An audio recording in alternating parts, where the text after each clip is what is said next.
Welcome to the 624 Pod, your home for all things independent films. We're going to discuss all the positives and negatives when it comes to independent filmmaking. We're going to have incredible guests from the film industry talk about behind-the-scenes experience, the good, the bad, the ugly, and how the industry has changed in the past 10, 20 minutes. 30, minutes, hours, years. That's the point. It's always changing. And of course, we will always focus on independent filmmaking right here in our state of New Jersey. I'm Tom Baldinger. And I'm Mark Rigodano. All right, let's do this. I am so excited, Tom. Tell our viewers who we have today. Why don't you tell our viewers who we have today? Or do you want me to? I want you to. You're the host. So we're co-hosts, dude. Well, you know what? We're not even going to talk to this guy. Let's you and I talk. We got to hash this out. So our guest today, please tell me that's Cheese Whiz. Our guest today is the famous stand-up comedian and actor, Chris Roach. Chris, welcome to the 624 podcast. Thanks for coming in, man. Yay. Oh, hello, guys. What's going on? It was a Showtime show. It was some guy used to it was like in the 80s or 90s. Some guy used to review movies, and he always thought about it. He was on his typewriter, and he was like he was writing a screenplay, and all of a sudden you look at the camera like he didn't know you just walked in the door. He's like, "Oh, hello." Was that Gene Shalit? No, it wasn't. It was. I'm trying to think. I can picture him doing that. Like, I'm not sure if it was him. It was a guy by himself. It was on Showtime, and he reviewed movies. Oh, hello. The crew of 30 people in this set didn't let me know that we started. I feel like I just walked in the room. I worked a comedy club when I very first started, and I remember the MC walked out like when the voice of God came over, and they're like, "Ladies and gentlemen, welcome your host, Mark Rigodano." And he walked out. This guy walks out, and he walks across the stage like he was like going to go get a glass of water or something. Then all of a sudden he turns and he goes like, "Oh, I didn't see you guys." This So is stupid. And I'm sitting there going like, did you not know that there were 500 people in the audience? What are you guys doing here? What are you doing in my living room? So Chris, we're due to what we do on this podcast is talk about independent filmmaking overall, TV shows. But first, the Rangers. Oh yeah, it starts on Thursday night, right, Brendan? My son's in the studio with us here. Brendan, we start Thursday night. Right? How's he doing with hockey? New York Rangers. Here we go. I got catch how's he doing? Well, he's 17 years old right now. He plays for the Colonials, New Jersey Colonials, as a goalie, and he's also playing for the Hillsborough High School. And he's doing good. He's having a good year so far. I think I talked hockey with him when we filmed that thing at that I Delta. guarantee you did. Yeah, I talked hockey to him, and I don't even know hockey. Right, because my niece is a goaltender, my brother's a goaltender, my nephew's a goaltender. His father was a goaltender, and his father was a goaltender. Let me tell you, goaltending's the family business. Goaltending is a different type of beast. It's a really different personality. What's that? Bartending is my family. Like, how do you like when I always felt bad when the goalie gets scored on. Like, then he's got you notice a lot of them, they do, like, I don't know if your son does it. They, after they get scored upon, they have like a routine. They go into the corner. Yes. Shake it off. They tap their stick. It's amazing what they do to get back into the zone. So it was funny. My son and I were talking about this the other day. So, a pitcher will throw, he'll throw the strikeout, and you see him, and he's cheering, right? You'll see somebody catch a great pass. They're spiking the ball. The quarterback is on. But if a goalie makes a great save, you don't see him cheering. You know what I mean? Right. Just throws it back out. They just throw the puck back out and do it again. Exactly. Unless it's one of those glove hands where they're falling down, the glove goes up and the crowd goes crazy. He's done that. He's even admitted to my son's admitted to me saying, he goes, "Dad, I didn't have to like flash the letter. I could have just caught it." But he'll go, they all do that. Yeah, it's for show. It's for show. Yeah, exactly. I said, oh, tonight NHL starts because Brendan brought it up, and I go, and we got Chris Roach. Like, that's not. And he goes, Rangers are on Thursday. I was like, oh, okay, because otherwise we're gonna have Chris like this the whole time. What were you saying? You going to any games this year, Chris? Any Ranger games? Can I? I'll be completely transparent with you boys. When I got on the Kevin Kuwait, I contacted a publicist. I hired a publicist, and I said, because I had that sitcom money for a little while, and I said, I'm a big Ranger fan. If you can get me Ranger tickets, that would be great. And I'm thinking, just free tickets sitting anywhere. They have a celebrity section behind the bench, and nice.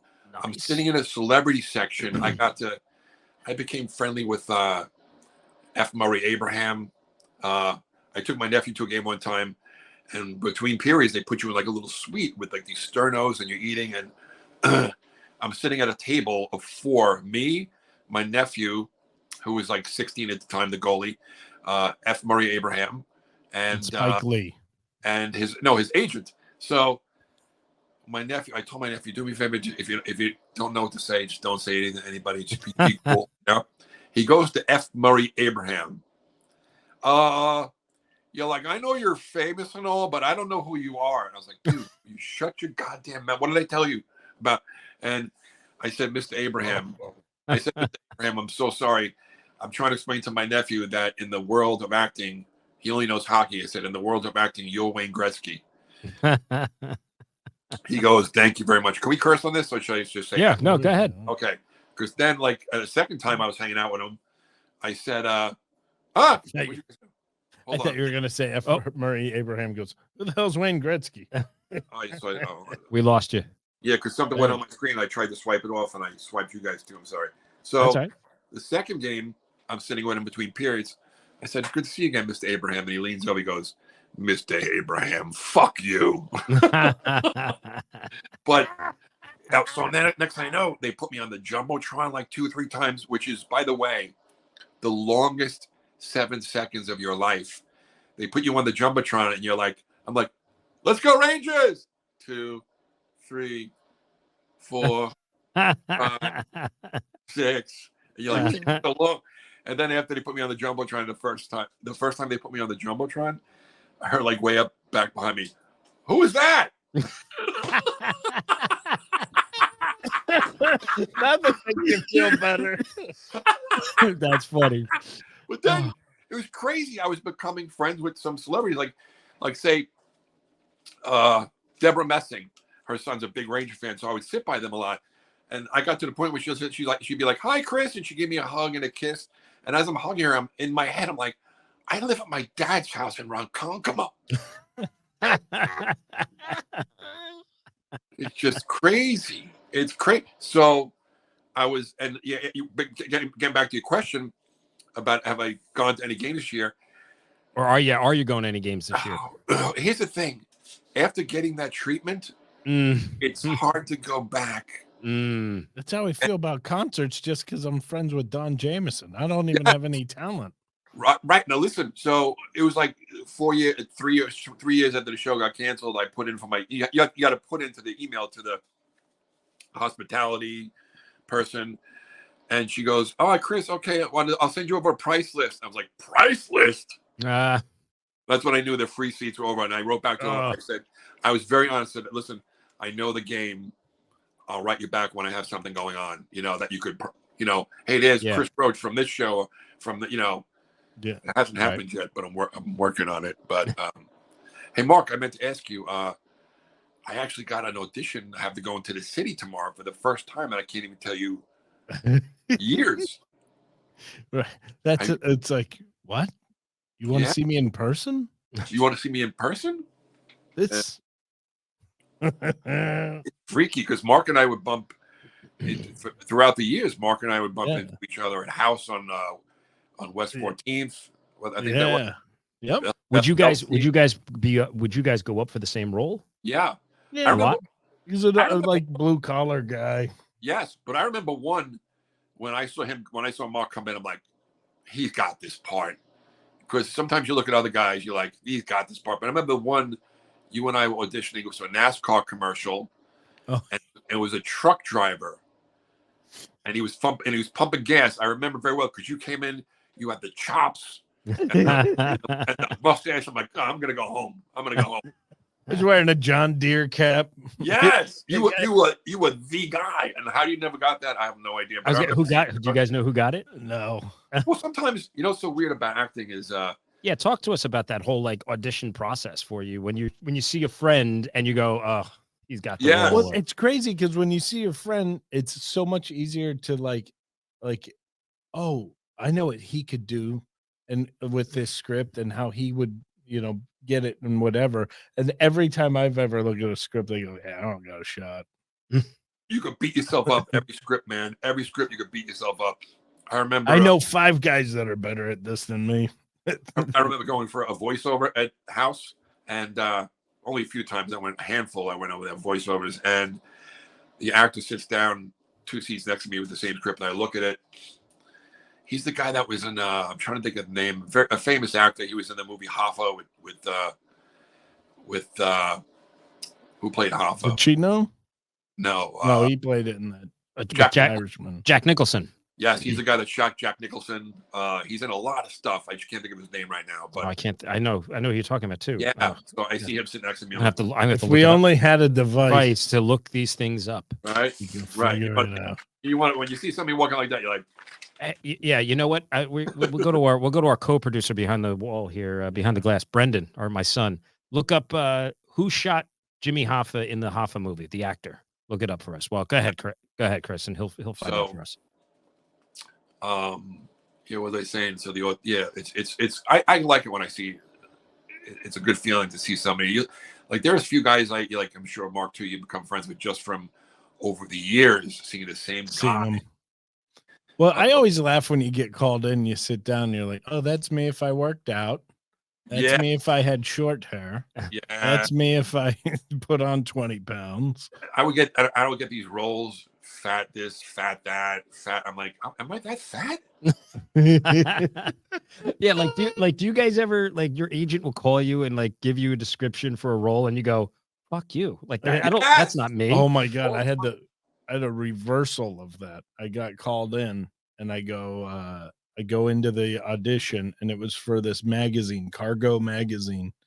And it was, I walk in and everybody in there is ripped. Everybody in there looks like models. And I'm like, I looked at the girl behind the desk and I literally said to her, I go, I think I'm in the wrong place. And she's like, no, sit. And she ran into the back, and I cut the line. Get out. I was like, next, I just got here. And I walk in and I look at the guy and there's 4 models in front of a green screen with their shirts off. And I look at the casting director and I was like, I think I don't want to waste your time. I think I'm in the wrong place. Am I the before photo? He goes, no, I put in the breakdown. I wanted regular guys to wear suits. And they sent me all these models. Holy shit. And the guy goes, will you take your shirt off? And I'm like, I mean, I have a big belly. And he's like, yeah, take your shirt off. And I go to take my shirt off. And as my gut comes out from underneath it, I just hear him go, oh, yeah. And I ended up getting the part. Oh, Jesus. Right. The article was called How to Hide Your Gut in a Suit. So they sent all these guys with 6-packs. Oh, that's hilarious. They were looking for a fat ass. I was like, when I walked, I thought they were all behind the thing, let's make this fat guy take his shirt off. I thought I was going to get picked on and made fun of and all this shit. I ended up getting the role. That's awesome. Who's the actor? Oh, we got it. The actor who played the part No, we need the actor who played the part that shot Jimmy Hoffa in the movie. Yeah. Have you guys worked together stand up have you guys done shows together on the road? Yeah. In his hometown. Yeah, that's right. We Roach and I love working with him. He is open for him is one of the best things in the world because his style, there's so many comics that you work with that you love, but their style's so crazy or different, and then it's like a weird match. Him and I have a similar we're like buddies. And so it's like when they do the show and I work with Chris, people will come over after and be like, you guys are friends, right? And it's like, right. Yeah, like I always like comedians that can get a big laugh without yelling, and Mark's one of those guys. Mm. Because there's like, I think it was early on. I was at. Did you ever do a Casbah in Wildwood? Yeah. Oh yeah. Oh yeah. I think it was Don. What's his name? Mark Vito. Don Vito. He called himself the Don. The Don. He came out. He's like, "Yeah, is that funeral procession joke? Is that a new bit?" I'm like, "Yeah." How'd you know? He goes, "Because you're yelling it." That's right. brilliant. I want you to go next show. I want you to go up there and just say it like you normally would say it. And that was a big lesson for me. I was like, he's right. I was yelling because I was so nervous about the new joke. I was trying to sell it by yelling it. The volume will make it funny. Yes, that's a crutch. Yeah, I know. I know comedians that rely on that. Yeah. Well, I love them, but I got to walk out of the room when they're on because of my ears. And the other thing is that it's like they feel like if they yell it or they scream it, it's funny, and then you think about the joke and you're like, there's nothing really there. No. It's just a guy yelling at me. Right. Sometimes sometimes it'll fool the audience on some nights. They're like, he's high energy. He must be this must be funny. It must be funny. He yelled it at me. He yelled it at me. Have you guys ever been you're doing your show on the road, comedy show, and then you go and you hear a joke and you go, holy shit, that was somebody else's joke. Do you see that a lot where people are stealing each other's act? I saw a show out in Vegas. I think I told you. I'm not going to say who the two comedians are. Rhymes with one comedian. What's that? Rhymes with. Yeah, no. Good try. Because I almost fell for that shit. So I'm watching this comedian's act, and I went, and he had this complete like joke, and it was a story, and I went, wait a second, I've heard this before. And I immediately called my wife afterwards, and I told her, and I was like, honey, wasn't that the same joke that we heard so-and-so? And she was like, yeah. And I was like, oh my God, this guy, one of them stole from each other. The person you saw in Vegas is definitely the one who stole it. Yeah, right. I told you. The other person is Joey Cola. That's terrible, Mark. I was going to ask you if they were Italian. there's 3 Italian comics that write really original, amazing stuff. Joey Cola being one of them. Yes. And then there's about 15 bottom feeders that just cherry pick stuff from those 3 comics. Bruce. What's his name's good? From Jersey, Mike. Don Herrera is a great one. Don Herrera's the top. But then there's what's his name? Hit him with the bat. Oh yeah. He's good. But then all of a sudden, after that, it's like that one comedian wasn't his name Joe Fernandez who did the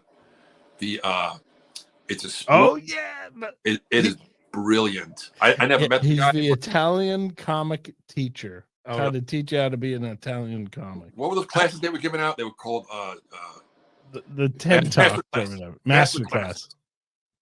And Joe Fernandez, it's so funny. And the thing that kills me about it is a lot of the lines in it, I know who he's saying without saying it.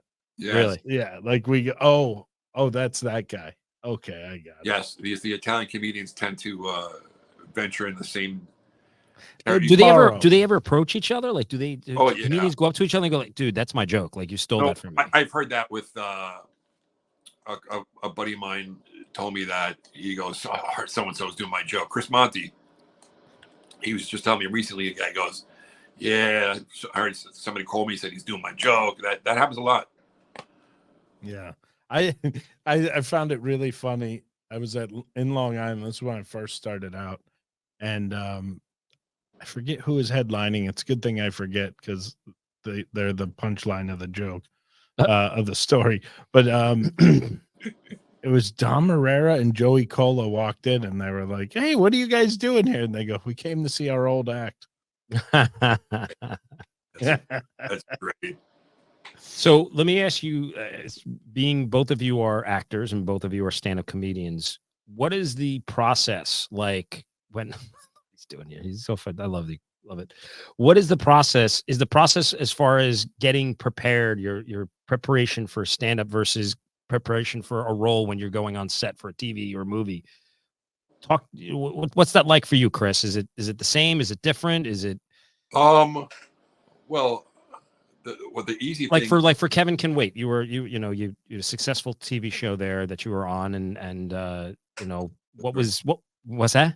It was very nice of you.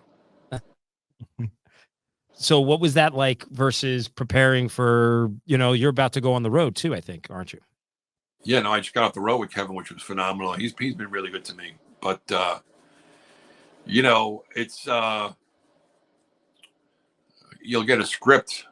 For me, I was like the worst. My worst fear when I was on that show was to like forget a line. So I was like maybe even over rehearsing, which is never good either. But until I relaxed a little bit. But I think it was like we were filming the pilot, and Kevin messed up one of his lines, and the audience laughed, and I felt like 200 pounds fall off my back. It was like, oh. And sometimes I wonder if he did that on purpose, just to relax everybody, because the audience went berserk. They loved it. The audience loved it. They want to know you're human. They want to know you're human is right. Vulnerable. Their vulnerability is the key to stand-up and acting. But the good thing about stand-up is like we have a script that we could rehearse and change if we want to. Whereas somebody's going to give you a script for acting. These are the words, and some directors or writers might let you play around with the words a little bit or take some liberties where some may not. Well, it's sitcom. The timing is so important, so you really can't mess around with the lines at all. At least I couldn't. I'm just like a recurring character as opposed to I'm not the star of the show, so I didn't mess around those lines. I delivered them as best I could. Recently I did. It was almost like a TED Talk kind of thing, where I talked about how I got into stand up and how I got on the show. And I got to tell you, man, I was out of my element. It was public speaking, and I was like, this is because I didn't have my, sometimes like Mark, we go on autopilot on some nights. Yeah, you can. It was funny because we had Jackie, we had an actress on earlier who's in a Broadway show. She was like, I give it all. I leave it all on the stage. And we were talking about that. And I didn't want to pipe in because I was like, I'm a comedian. I half-ass it almost regularly. Every once in a while, like an old bit, we'll throw in a new tag, and that'll make me happy for the ride home. Like, oh, I got a new jump tag, Yeah, but with comedy, it's like it's not that you're being lazy and like phoning it in, but there's part of you who's delivering your show, and there's another part of you who's kind of scanning the audience to go, is everything going okay? Is everything going okay? And so and you also, the difference between what they do and what we do as stand up and is they're singing and they're giving their heart and their energy, where we're supposed to be playing it cool and just making a little, hey, and the other thing was, right. Where they're, oh, there's So, I mean, I think if you give it your all as a stand-up, you probably annoyed the audience. Yeah.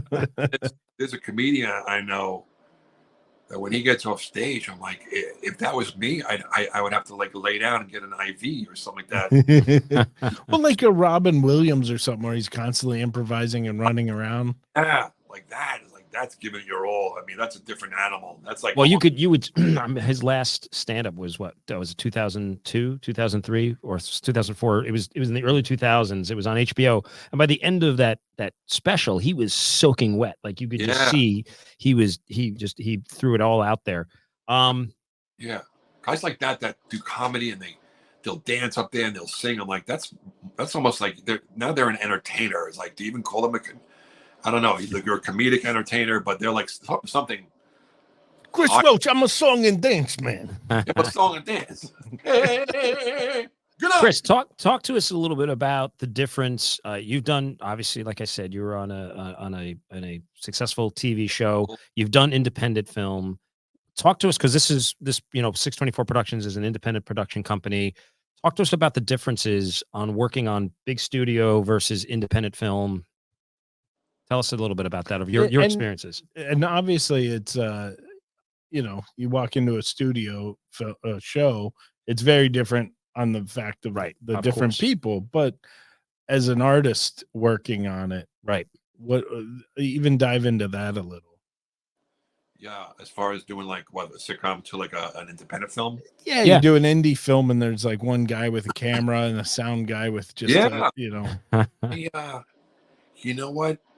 It was an adjustment at first, and sometimes like with the independent film, I'm like, am I too relaxed? Am I too calm? Am I not taking it serious enough? And then I would get mad at myself. I'm like I want to give the same performance to an independent film that I would to a CBS sitcom.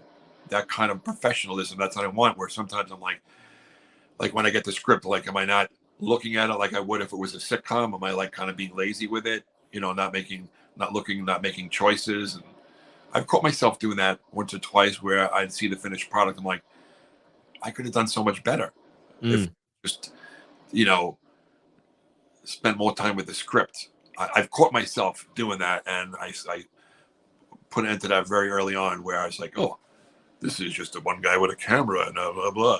And I look at my performance, and I thought it sucked because I didn't.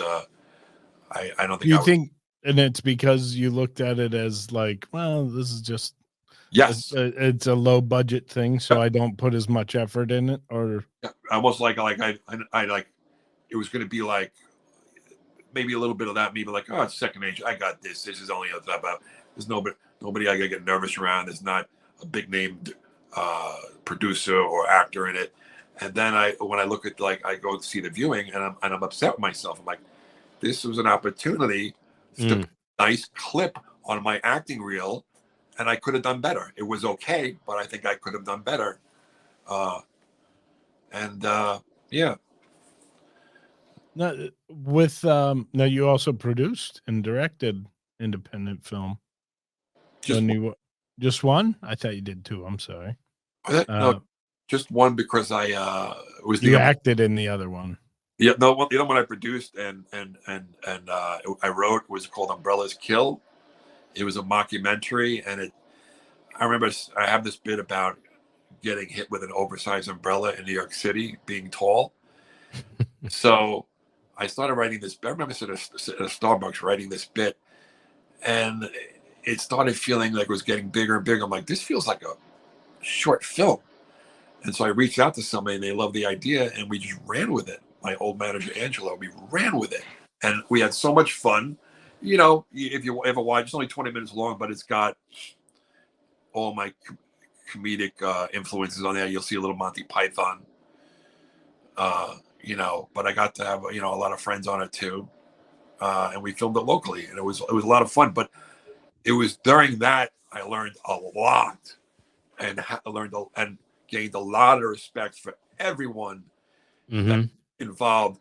That there is, when you make a film, there is 3 films: the writing, the filming, and the editing. 3 equal parts, equally as important as the next one. And when I sat with the editors, I had 2 different guys help me edit, and I was like, wow, I had no idea that editing was like not only this much work, but it was such an art form. Yeah. Because an editor, and I remember speaking about this with Kevin James one time in a car. I said, oh, I was on a show called Instinct. It was a CBS show. And in the show, they're questioning me about a murder, and they didn't know, but I just took cyanide. So I'll take my. So in the show, he's questioning me, and I go, you know, and I fall off the chair. Right now, we did 20 takes of that, and I know there was a few good ones in there, but the one that was on TV, I was embarrassed because it was like all of a sudden my eyes were like just going. It was like the worst. I'm like all the takes, you picked that one. I looked the stupidest. I remember telling to Kevin about that, and he goes, "That is my worst fear." He said that is my worst fear, because an editor, and you see it with reality shows, an editor can make you look like a jackass. You could be the greatest guy on earth, and they can make you look like a total douchebag. You know, with the cuts, the editing, the zooms, the music. Yep. You know, I worked with this guy. We did a thing in Vegas, and he was showing me how important editing is, Oh, and he took a little and it was a live show that was filmed the tape or whatever you call it, and he showed me just like, look, if I just adjusted this much to when I cut to the next thing, look at the difference. And I'm thinking it's like a millisecond. It's not going to be a big difference. Then all of a sudden we watched it. And I was like, whoa. And he goes, yeah, that's why don't skimp on your editors. No. You get a good one and an expensive one that earns their money. No, Yes. I absolutely love our editors and just what editors do, because they're true artists. I mean, Real you know, you get you get the product done, right? You're the production done, and you're like, all right, now it's going into post production, and then you get the first cut, and you're like, holy cow! Wow! And they find This is things. a real thing. Yeah, they find things that you didn't capture or you didn't like. There are times I've been on set, or you know, and I forget going through my script notes. I'm like, oh, did we get that shot? And it's like, oh yeah, we got it. Oh, but we also got this shot. We got the reaction of Mark, and you know, we got Chris's reaction. But and it's like what an editor can do. It's like it's almost as if they really put the cake together, right? They mold it exactly, and they find things. It's like actors. I mean, editors and actors, you know, as a director, I love when an actor comes to set and starts to bring other things to the role, right? And they find different ways of saying the line. And if I wrote it or someone else wrote it, if I wrote it, I go, oh, that's not the way I would have said that line, and it's so much better, you know. Or so, and editors do the same thing. They're a dime. They're not a dime a dozen. They're rare, you know. And you got getting back to commercials. The one thing that I'm sure Mark's heard too is like, they say when you go in for an audition, they think that they say to you, or your acting teachers will tell you, they think they know what they want. They don't know what they want. Yeah. You know, so don't give them what you think they want. You know, do whatever you feel, whatever you see your script and you see it, read it that way. But on another note, with the as far as directing, I've gained a lot of respect for directors too, because there's one scene in Kevin Can Wait where I walk in, Kevin's watching my kids, and I walk in and I go, hey, sorry, guy, I stopped off at Enzo's for a slice. And Andy Fickman, the director, comes up, he goes, do it again. But when you come in the door, I want you to be out of breath a little bit. And I come in like, hey, sorry, guy, I was sorry late. I was at Enzo's. I stopped off for a slice. And when I didn't think that'd be a big deal at the time, but when I saw it on TV, I was like, wow. Huh. Just coming in like that. I wasn't an actor. It didn't like changed. Right. It wasn't like you just said action and I walked in. Hello, I stopped over at Enzo's for a slice. And I remember saying to Andy Fickman, I'm like, that was really cool, that adjustment. I said, I love the way it looked on camera. And he goes, I've done this before. Not my first rodeo, pal. I'm so impressed with like this little thing. And he's like, yeah, I've done this before. But it is true. I mean, sometimes when you watch bad films, like you see somebody walk in, you're like, why were they even walking there? Like, why is this, other than the fact that we had to have this dialogue? Why are they there? What's their objective? They got to be there for a reason. Yeah. I love looking at characters and like, okay, this character has a limp, but there's not an accident why this guy's limping. It's a choice that the director or producer or writer, somebody gave him that limp. And I noticed that a lot of times with the evil genius part, they always have a limp. You know, for some backstory, we don't know what it is. Yes, yeah, they couldn't be the athlete they wanted to, so they decided to become an evil scientist or something. I always make a decision on my characters, and I think directors really love it. I always make my character ugly. Okay. I mean, it's because I can't play handsome, but that's not the point. You're a swell looker. Well, the fact that you guys go for the same roles, you're both good-looking guys. Right? Oh, you know. Not now that Roach got this big man chin. He's going to be going for superheroes. So, Chris, we're gonna wrap up here. But we want to have you back, man. If you'd be more than happy to have you back. Yeah, definitely, man. This is great. This is a good time. A good time. And we have to go to our question. Yes. So our question we ask, look at his face. I love it. Our question we ask of all of our guests, give us your 3 top films. 3 top films. You know what? Since Good. Chris is a comedian, Yeah. your 3 top comedy films. Okay, I have 3 top films. I give you 3. I give you like The Green Book. I love that one. Great. You Nice. could be in that too. Oh, Yeah. you'd be so good as the Vigo part. Oh, he was the great. Gladiator. Love Gladiator. Russell Crowe. They're making a You- sequel, by the way. And you could be the lion in that one. Yes, I watched it. Sorry, it was a bug. And You're a gladiator right there. You're just Yeah. killing things. let me think of a third one. Of course, it's Shawshank Redemption. Oh, I can go on and on. 3 comedy films. The one comedy film that changed my life was, I think we were the drive-in movie when we were kids. My parents took us, and of course, that's the only reason we would be there. Is Caddyshack.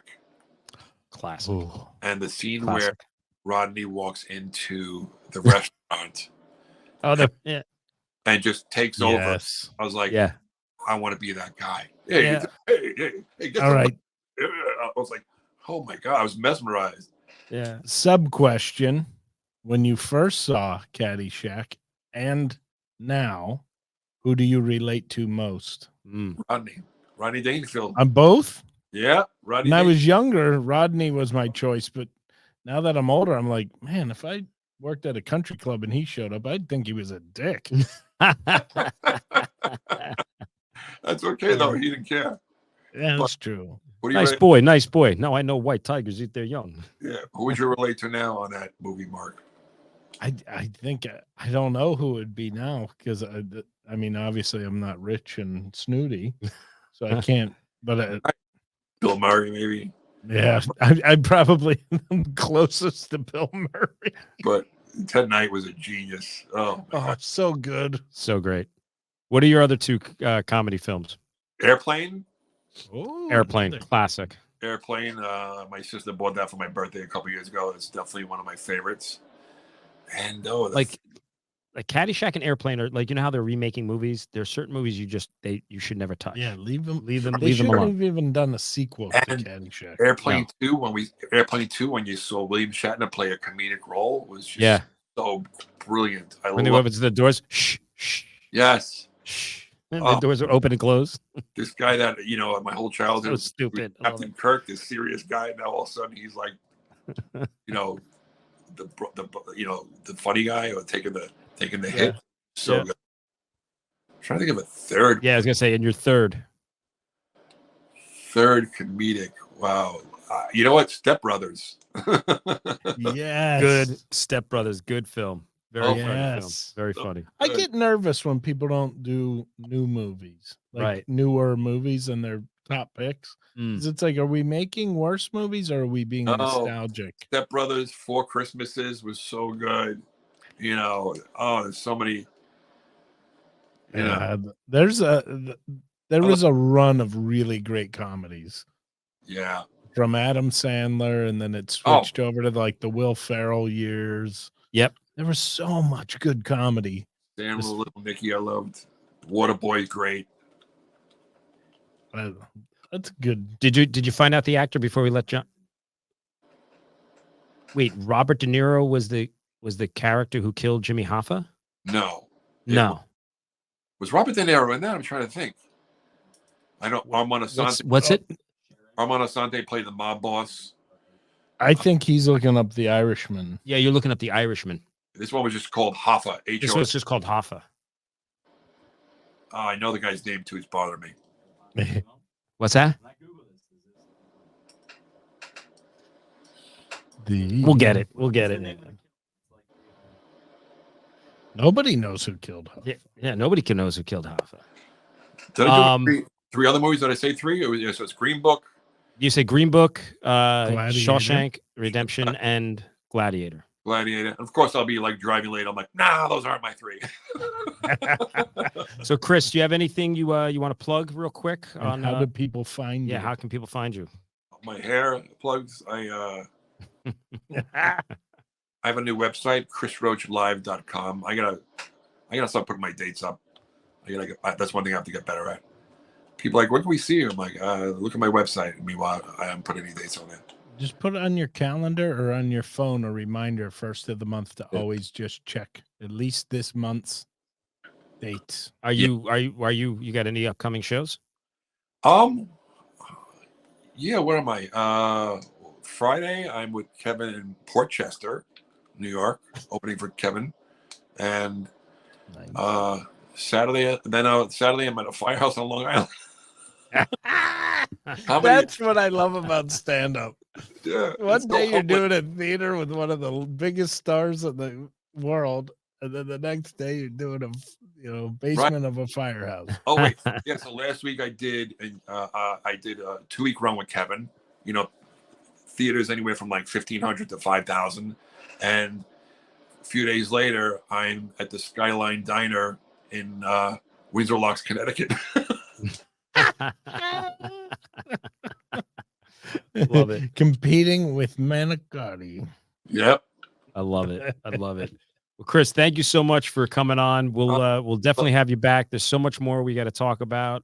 Want to find out what influenced you to become a stand-up comedian. We want to talk about how you got onto Kevin Can Wait, and everything else that's I got to know Kevin. It's a great story. I want to hear that story. Cliffhanger. So thanks, Chris, for coming on.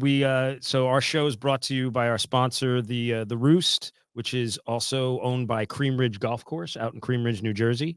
Great golf course there. Come out, swing the wrenches, have a cocktail, and then have a cocktail. Thursday, Friday, and Saturday nights, the Roost has live entertainment, some live bands playing there. Maybe we can get you and Roach to do a show. Roach, you do it. Say you do. So maybe you do. So maybe you do a big show at the Prudential, and then you come out to the Roost. You too. I like it. Yeah. The Roost is a restaurant. Yeah, it's the Roost, the restaurant in Cream Ridge, New Jersey. It's part of Cream Ridge Golf Course. They are. We're gonna go down. We'll get the lamb chop. Oh, sounds like a barbecue place. Chris, thanks so much. We'll have you back on, man. Really appreciate it. Love you guys. Awesome.